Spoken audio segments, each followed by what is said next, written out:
Greetings Gemini, and welcome to your in-depth monthly horoscope for August 2023 for the Sun or the Ascendant. I'm going to give you some standout details to look out for to begin with.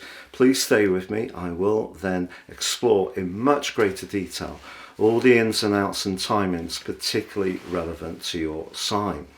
And one of the most important things that we need to plot is the journey of your ruler Mercury. Now, Mercury starts this month in quite a tender location, your fourth house, very much to do with our emotions, whereas your sign thrives when it has an opportunity to really use its logic. So because it's challenged by Saturn across the first few days of August, there may be something to do with your work-life balance that will require some care. Then it goes into its pre-retrograde shadow on the 4th before slamming on the brakes fully. The celestial brakes on the 23rd, and it will be in retrograde through to the middle of September, but it won't emerge from its post-retrograde shadow until the end of September. So I think one of the big stories for you this month is going to be about where you live, how you live there, and who with. I'd like to share with you a very special opportunity. This year is absolutely racing by, and year 2024 is speeding towards us. However, if you order your year 2024 personal horoscope forecast now, based on your unique birth data, I will prepare for you the rest of year 2023 free of charge. But also within my package of 30% off, you can get your character analysis report, your life roadmap. This helps you to understand the patterns that have played out in your journey so far. Some of these definitely give us opportunities, but others can be more challenging, and a more intimate understanding of these helps us to seize our potential more firmly. Please see the link beneath this video for more on this unique opportunity. So Gemini, let's unpack what August has in store for you. So as we come into this new month, there is actually a full moon, and this is in your sister air sign of Aquarius. So the sun on the other side of the heavens is in the luxuriant celestial brightness of Leo. So your desire to express yourself is going to be very strong over the next 2 weeks, but Venus, the planet of relating, is in a retrograde for the whole of this month in the same sign as the sun initially is, the third house. So there may be some kind of big discussion or big think that you're going to have across these first 2 weeks, which is going to take up quite a bit of your time. But also on the 1st, there is a brilliant link between Jupiter, the planet of growth, and Mars in the part of your situation to do with physical changes in your home environment. So if you are someone who's pretty keen on do it yourself, or there are some outstanding tasks that you want to get done, whether it is refitting a kitchen or a bathroom or moving home altogether, it may be that something from your past, Jupiter, or to do with your faith, Jupiter, is going to influence the output of your energy, Mars. But they're collaborating very well across the first week of this month. What's a little bit more challenging, to be honest, is the Sun in Leo is in a square with Jupiter. Now, this actually can be a very generous relationship. Jupiter in the 12th house can be very compassionate, and it could see you interacting with a good cause and agreeing to volunteer or assist people who are less fortunate. But one of the things that Sun square Jupiter can also do is see us overpromise and then feel under pressure when other constraints mean that we end up feeling that we're going to under-deliver. So a little bit of care is needed around controlling your emotional world and your home life and your family considerations, because I think as this month comes on, they really are going to become that much more important to you. So although the full moon is very bright and bubbly and could see some big discussions and debates may even see you travelling somewhere, I think underneath that there is a need to be very aware of what demands are upon you that can impact on your home or emotional situation. So, and that's particularly your ruler being challenged by Saturn. It's possible, for example, that if you have quite a responsible job or a job that really uses up a lot of your energy, the opposition between Saturn and Mercury, particularly on the 2nd when it's exact, could see you feeling quite weighed down with the obligation. But you know, there is a gorgeous link in week 2 between your ruler and Jupiter. So we've got some paradoxes and some contrasts going on. So it's entirely possible that a past good deed of yours could come back to you in a very benevolent way. So someone could be very good to you, help you out, and it may be someone that proves to be a bit of a surprise, or it could be somebody linked to your family, or it may be that you're thinking about starting a business from the comfort of your home or in your local community. And if you're doing you're taking soundings about how this may be received, I think you could get some encouraging signals across week 2.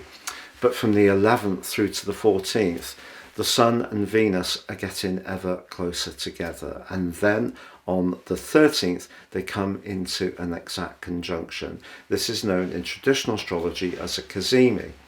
Now, Venus retrograde all through this month in the 3rd house does ask you to say what you mean and mean what you say at all times.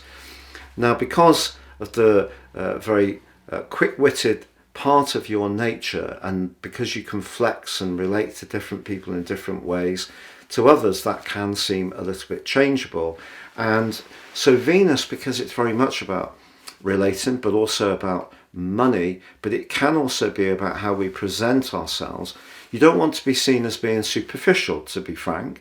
So if there are important discussions to have this month, I think Venus is retrograde, whether it is about a relationship, about money, about where you live, a family matter, do choose your words with great care. But that combination between the Sun and Venus can also amplify your ability to charm and influence people in a very positive way. So I think that can be very exciting.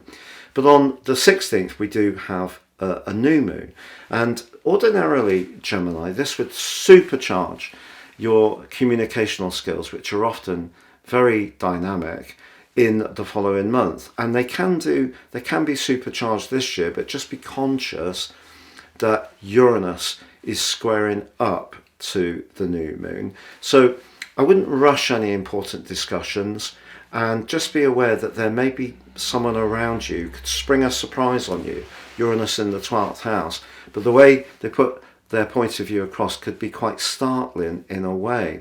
The good news, however, is that although Venus is in that retrograde this month and forges that gorgeous alliance with the Sun at the heart of the month, she also forges a beautiful link to the North Node, newly arrived in your 11th house. So I think some friendships, or one particular friendship, can prove to be very reassuring this month. But once we get to the 23rd, your ruler does go into that retrograde, and the Sun moves into Virgo on the same day. So that gives you right through to the 28th, when Mars moves into Libra. It gives you the Sun, the retreating Mercury, and also Mars in your 4th house.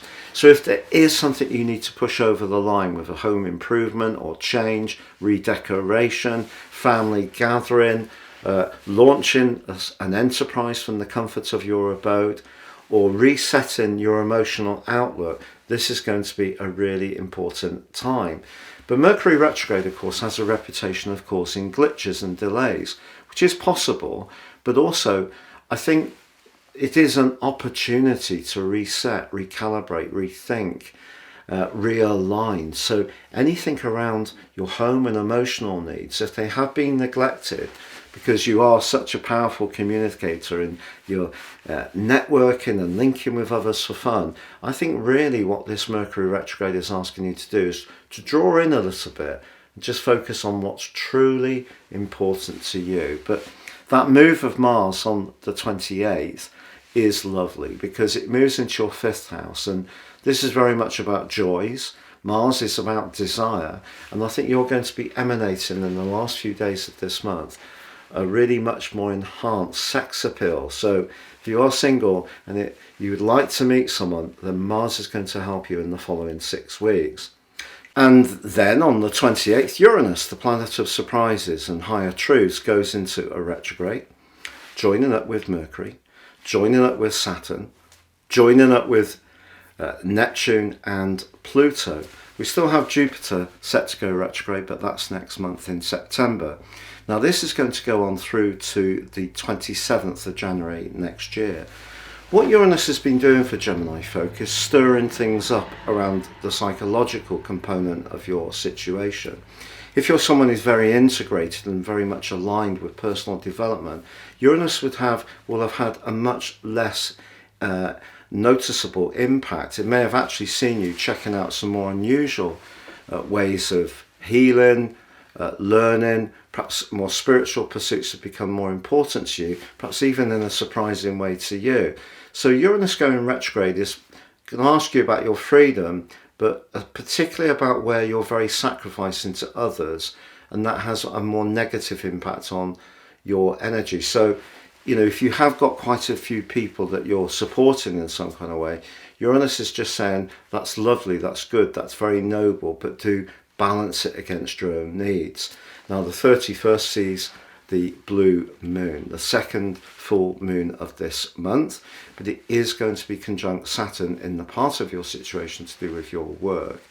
If you're someone who's very orientated towards success in your career and goals and ambitions, this is just reminding you that although it's grand to have those aspirations and that drive, it's also very important again to be mindful of the impact this has on where you live. So I feel some Gemini people will definitely be rethinking where to reside this month, or also how to reside in that location, or how to link to the environment. So spending more time around anywhere where there's water or nature, or where you can get a greater sense of peacefulness, is going to become quite the theme. But you may find yourself going through a few changes of mind, and there can be moments of restlessness this month for sure.